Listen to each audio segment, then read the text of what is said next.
یوه شیبه غواړم درته ووایم چې بریالي خلک څنګه فکر کوي، څنګه د فکر څخه کار اخلي. که چیرته د ریاضي دې سوال ته متوجه شو، ایکس مربع مساوي ده ایکس سره، په دې حد کې زه فکر کوم چې دا جواب لري که نه. دومره پوهېږم چې ایکس په دوه ځایه کې ټکر لري اما حل نه لري دلته.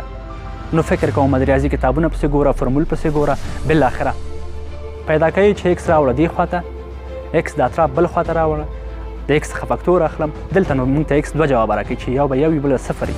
دلته دقیقا ما څه کار وکړه؟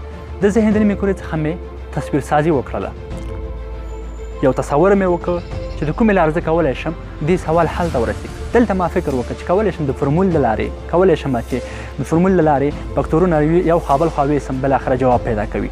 او د ذهن د بله نیمې کورې څخه مې جواب پیدا کړ، حل مې کړ، محاسبه مې کړ. نو ملګریه، زما او ستا ستونزې هم دا رقم ته دي، زما او ستا بریالیتوبونه هم دا رقم ته دي. په ژوند کې چې هر کار سره مخ کېږو، د ژوند د هر پړاو سره چې مخ کېږو، موږ دوه دانې انتخاب لرو. تصویر سازي به کوو، په ذهن کې به یو تصویر جوړو، او بل حل و محاسبې ته به کار کوو. نو هر کله چې غواړئ یو کار ته ورسیږئ، یو هدف ته ورسیږئ، اول هغه په ذهن کې تصور کړئ چې زه که هغلته ورسیږم څومره ما دپاره د خوښۍ ځای، څومره شیان زه لاسته راوړم او څنګه ورته ورسیږم.